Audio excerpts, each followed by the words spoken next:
एक समय की बात है। एक छोटे से गांव में एक वृद्ध पिता अपने घर के आंगन में चुपचाप बैठा था। उसकी आंखें बार बार घर के दरवाजे की ओर उठतीं। उसे इंतजार था अपने बेटे का, वह बेटा जिसे उसने अपनी उंगली पकड़कर चलना सिखाया था, जिसके लिए उसने अपनी इच्छाएं छोड़ दी थीं, जिसकी छोटी सी खुशी के लिए वह दिन रात मेहनत करता था। आज वही बेटा कई महीनों से घर नहीं आया था। पिता के पास शिकायतें बहुत थीं, लेकिन उससे भी ज्यादा था एक सवाल। आखिर मेरा बेटा मुझसे इतना दूर क्यों हो गया? माँ भी यही सोचती थी। वह अक्सर बेटे की पुरानी तस्वीर देखकर कहती, क्या मैंने उसे पालने में कोई कमी कर दी? पिता चुप रहता, क्योंकि उसके पास भी कोई उत्तर नहीं था। एक दिन गांव में एक साधु आए। लोग कहते थे कि वे अष्टावक्र की शिक्षाओं को समझाने वाले ज्ञानी संत हैं। वृद्ध पिता उनके पास पहुंचा। उसने हाथ जोड़कर कहा, गुरुदेव, मैंने अपने बच्चों के लिए पूरी जिंदगी लगा दी, लेकिन आज मेरे अपने बच्चे ही मुझसे दूर हो गए हैं। क्या मेरी परवरिश में कमी थी? संत ने उसकी ओर देखा और शांत स्वर में कहा, तुम्हारा दुख तुम्हारे बेटे की दूरी से कम है और तुम्हारी उस अपेक्षा से अधिक है जिसे तुमने उसके ऊपर प्रेम का नाम देकर रख दिया है। पिता चौंक गया। गुरुदेव, क्या माता पिता को अपनी औलाद से प्रेम करने का अधिकार नहीं? संत मुस्कुराए। प्रेम करने का पूरा अधिकार है, लेकिन प्रेम और अधिकार में अंतर समझना आवश्यक है। जहां प्रेम होता है वहां स्वतंत्रता होती है, जहां अधिकार होता है वहां बंधन पैदा होता है। पिता कुछ देर मौन रहा। संत ने आगे कहा, अष्टावक्र की दृष्टि हमें सबसे पहले यह समझाती है कि मनुष्य किसी दूसरे मनुष्य का मालिक नहीं है। न माता पिता संतान के मालिक हैं, न संतान माता पिता की संपत्ति है। हर व्यक्ति अपने कर्म, अपने संस्कार और अपनी चेतना की यात्रा लेकर इस संसार में आता है। हर व्यक्ति अपने कर्म, अपने संस्कार और अपनी चेतना की यात्रा लेकर इस संसार में आता है। पिता ने पूछा, लेकिन गुरुदेव, हमने उसे जन्म दिया, उसे बड़ा किया, उसके लिए इतना त्याग किया, तो क्या वह हमारा कुछ नहीं? संत बोले, तुमने उसे जन्म दिया, लेकिन जीवन नहीं दिया। जीवन उस परम सत्ता की देन है। तुम उसके माध्यम बने, तुम उसके मालिक नहीं। ये शब्द पिता के हृदय में उतर गए, लेकिन उसके मन में अभी भी एक प्रश्न था, तो फिर औलाद माता पिता से दूर क्यों हो जाती है? संत ने कहा, इसके कई कारण होते हैं। कभी संतान गलत होती है, कभी माता पिता गलत होते हैं, कभी दोनों एक दूसरे को समझ नहीं पाते, और कई बार कोई भी गलत नहीं होता, बस दोनों की जीवन यात्रा अलग हो जाती है। पिता ने पूछा, क्या दूरी का मतलब प्रेम खत्म होना है? संत ने सिर हिलाया, नहीं, दूरी हमेशा प्रेम की समाप्ति नहीं होती। कभी कभी दूरी केवल यह बताती है कि रिश्ता अपने पुराने रूप में अब नहीं रह सकता। फिर संत ने एक उदाहरण दिया। एक पक्षी अपने बच्चों को घोंसले में रखता है, उन्हें उड़ना सिखाता है, लेकिन जिस दिन बच्चा उड़ने लगता है, क्या मां पक्षी उसके पीछे आकाश तक जाती है? पिता बोला, नहीं। क्यों? क्योंकि उसका काम उसे उड़ना सिखाना था। संत बोले, यही माता पिता का भी धर्म है। बच्चे को जीवन देना, संस्कार देना, सही और गलत में अंतर समझाना, और फिर उसे अपनी राह चुनने की स्वतंत्रता देना। पिता की आंखों में आंसू आ गए। उसे पहली बार समझ आया कि शायद वह अपने बेटे को प्रेम से ज्यादा अपने पास रखना चाहता था।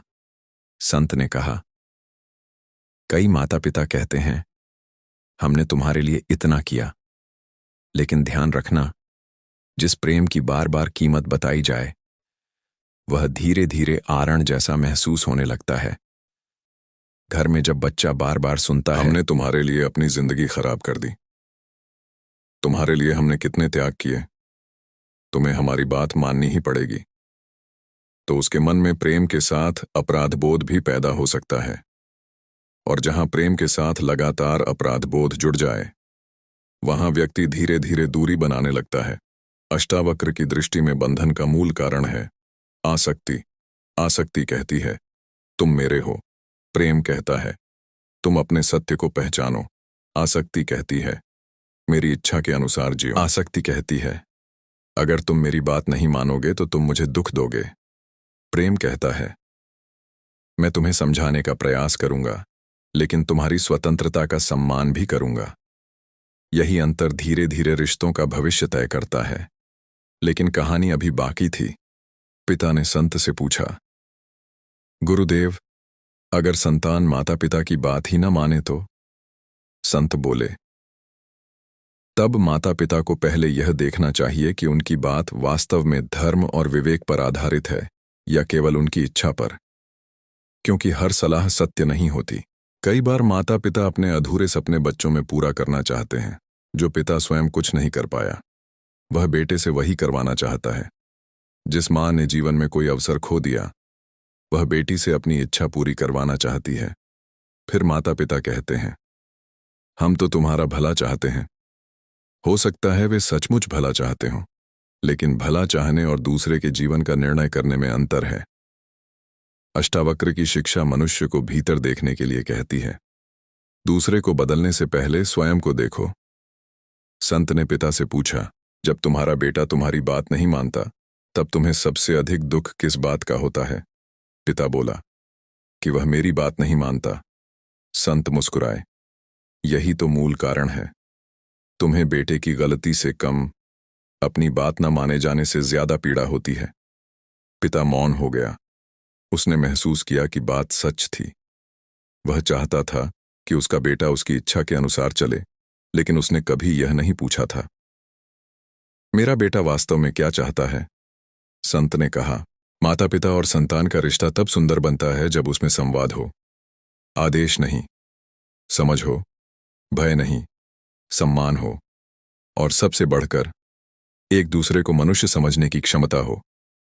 कभी माता पिता भूल जाते हैं कि उनका बच्चा बड़ा हो चुका है। वे उसे आज भी उसी उम्र में देखते हैं जब वह उनकी उंगली पकड़कर चलता था। लेकिन बच्चा बड़ा हो जाता है, उसकी अपनी सोच बनती है, उसके अपने सपने होते हैं, उसके अपने निर्णय होते हैं। और अगर माता पिता हर निर्णय में हस्तक्षेप करते रहें तो बच्चा धीरे धीरे बातचीत कम कर सकता है।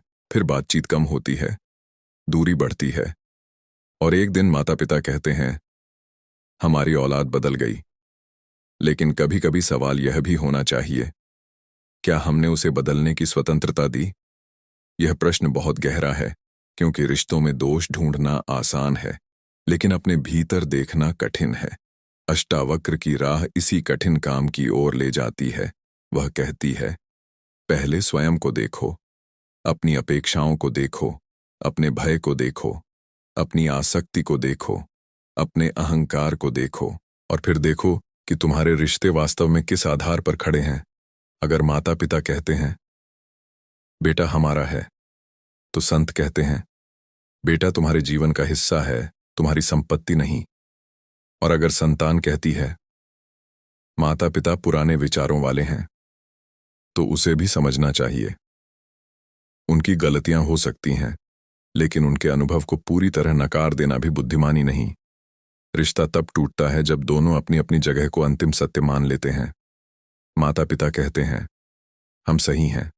संतान कहती है, हम सही हैं। फिर संवाद बंद, और जब संवाद बंद होता है तो दूरी शुरू होती है। इसीलिए यदि आपकी औलाद आपसे दूर हो गई है तो तुरंत यह मत सोचिए कि वह आपको प्रेम नहीं करती। पहले शांत होकर पूछिए, हमारे बीच संवाद कहाँ टूटा? शायद कोई पुरानी बात है, शायद कोई गलतफहमी है, शायद बहुत अधिक अपेक्षाएं हैं, शायद आपने अनजाने में उसे नियंत्रित करने की कोशिश की, शायद उसने भी आपको समझने का प्रयास नहीं किया। लेकिन यदि आप रिश्ते को बचाना चाहते हैं तो शुरुआत दोष से नहीं, समझ से कीजिए। कभी सिर्फ इतना कह देना, बेटा मैं तुम्हें समझना चाहता हूं। रिश्ते में वर्षों से जमा दीवार को हिला सकता है, और कभी मुझसे भी गलतियां हुई होंगी। यह एक वाक्य उस अहंकार को समाप्त कर सकता है जो वर्षों से पिता और बेटे के बीच खड़ा था। संत ने अंत में पिता से कहा, अपने बेटे को पकड़कर मत रखो, अपने हृदय में रखो, दोनों में बहुत अंतर है। पिता ने पूछा, और अगर वह फिर भी वापस ना आए? संत बोले, तब भी प्रेम करो, क्योंकि सच्चा प्रेम सामने वाले की उपस्थिति पर निर्भर नहीं करता। फिर संत ने कहा, लेकिन प्रेम का अर्थ यह भी नहीं कि तुम अन्याय या अपमान को सहते रहो। जहां आवश्यक हो वहां स्वस्थ सीमाएं रखो, जहां संवाद संभव हो वहां संवाद करो, जहां क्षमा संभव हो वहां क्षमा करो, और जहां दूरी आवश्यक हो वहां बिना घृणा के दूरी स्वीकार करो। पिता की आंखों से आंसू बहने लगे, लेकिन इस बार उसके आंसू शिकायत के नहीं थे, वे समझ के आंसू थे।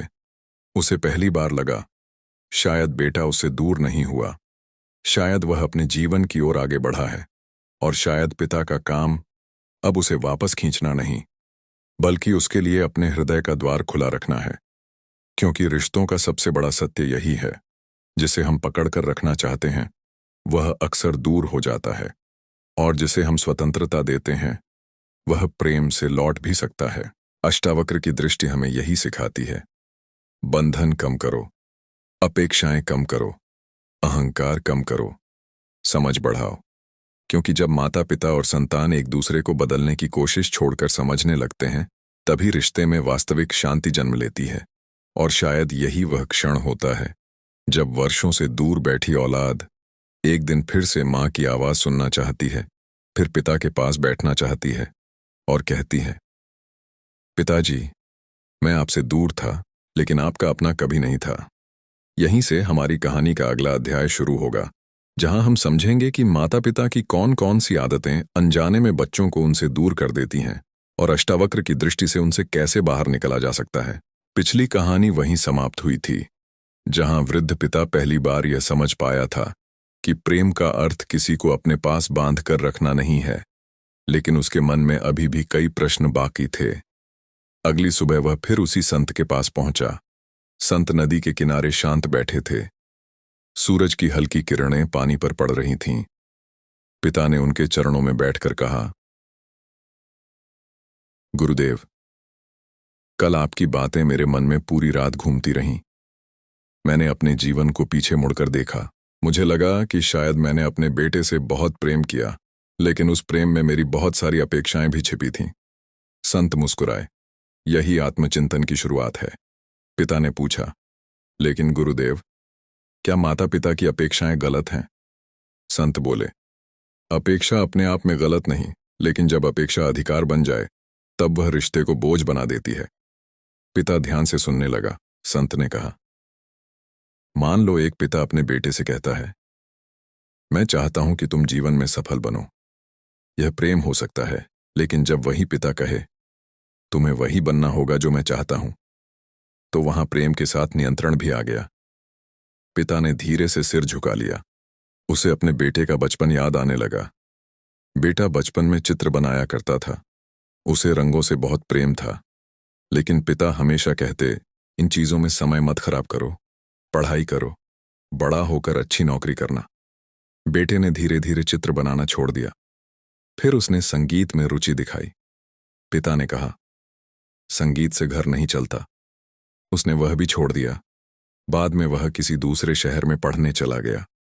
वहीं उसे अपनी पसंद का काम मिला, लेकिन पिता को वह काम पसंद नहीं था। दोनों के बीच बहस हुई। फिर बातचीत कम होती गई और एक दिन बेटा घर से दूर हो गया। पिता अब समझ रहा था कि शायद दूरी एक दिन में पैदा नहीं हुई थी, वह वर्षों से धीरे धीरे बन रही थी। संत बोले, बच्चे अक्सर घर से एक दिन में दूर नहीं होते।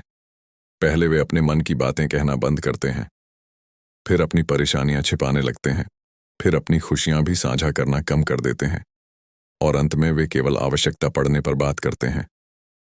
पिता ने पूछा, ऐसा क्यों होता है? संत ने उत्तर दिया, क्योंकि उन्हें लगता है कि उन्हें समझा नहीं जाएगा। यह वाक्य पिता के हृदय में उतर गया। संत ने कहा, जहां व्यक्ति को बार बार यह अनुभव हो कि उसकी बात सुनने से पहले उसका निर्णय कर दिया जाएगा, वहां वह बोलना बंद कर देता है। पिता ने पूछा, तो माता पिता को क्या करना चाहिए? संत बोले, पहले सुनना चाहिए। सिर्फ सुनना? हाँ, हर बात का समाधान देना आवश्यक नहीं। कभी कभी सामने वाले को केवल यह अनुभव चाहिए कि कोई उसे बिना निर्णय किए सुन रहा है। पिता ने पूछा, लेकिन अगर बच्चा गलत रास्ते पर जा रहा हो? संत बोले, तब समझाओ, लेकिन अपमान मत करो। तुम्हारी चिंता सही हो सकती है, लेकिन चिंता व्यक्त करने का तरीका भी महत्वपूर्ण है। फिर संत ने एक गहरी बात कही, कड़वे शब्दों से कही गई सही बात भी दिल में गलत जगह बना सकती है।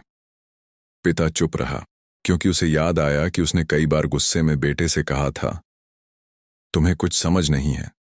तुम अभी बच्चे हो। हमने दुनिया देखी है। तुम्हें हमारी बात माननी ही पड़ेगी। उस समय उसे लगता था कि वह पिता होने के नाते सही है, लेकिन आज उसे समझ आ रहा था कि शायद उसके शब्द बेटे के मन में चोट छोड़ गए थे। संत ने कहा, बच्चे अपने माता पिता की हर बात नहीं भूलते, विशेषकर वह बात जो उन्हें उनके सबसे कमजोर समय में कही गई हो। पिता की आंखें नम हो गईं। उसने पूछा, क्या पुरानी गलतियों को सुधारा जा सकता है? संत बोले, जब तक जीवन है संवाद की संभावना है, लेकिन अगर बच्चा बात ही ना करे तब भी द्वार खुला रखो, लेकिन उस पर दबाव मत डालो। पिता ने पूछा, क्या बार बार फोन करना भी गलत है? संत ने कहा, अगर फोन प्रेम से है तो नहीं, अगर फोन नियंत्रण के लिए है तो हां। अंतर कैसे समझें? संत बोले, फोन करने के बाद तुम्हारे मन में क्या होता है? अगर तुम पूछते हो, बेटा तुम ठीक हो, और उत्तर सुनकर शांत हो जाते हो, तो यह प्रेम है। लेकिन अगर तुम पूछते हो, कहाँ हो, किसके साथ हो, कब लौटोगे, मेरी बात क्यों नहीं मानते, और उत्तर न मिलने पर क्रोध और शिकायत शुरू हो जाती है, तो वहां चिंता के साथ नियंत्रण भी जुड़ा हुआ है। पिता बहुत देर तक सोचता रहा। संत ने आगे कहा, माता पिता का सबसे बड़ा भ्रम है।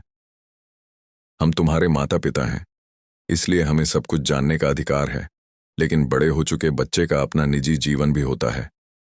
पिता ने पूछा, तो क्या माता पिता का कोई अधिकार नहीं? संत बोले, अधिकार है, लेकिन अधिकार के साथ सम्मान भी होना चाहिए।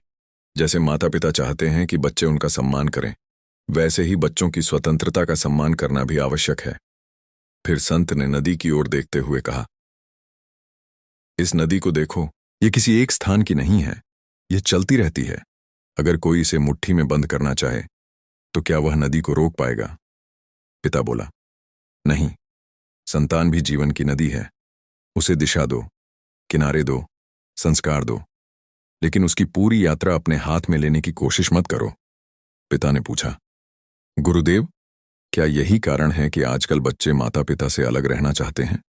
संत बोले, कभी कभी, लेकिन हर दूरी का कारण माता पिता नहीं होते। समय बदलता है, काम की जगह बदलती है, शिक्षा बदलती है, जीवन की परिस्थितियां बदलती हैं। कई बार अलग रहना आवश्यक भी होता है। इसीलिए केवल दूरी देखकर यह निष्कर्ष मत निकालो कि प्रेम खत्म हो गया। फिर संत ने एक और बात कही, और संतान को भी अपने माता पिता की भावनाओं को समझना चाहिए। पिता ने पूछा, इसका क्या अर्थ है? संत बोले,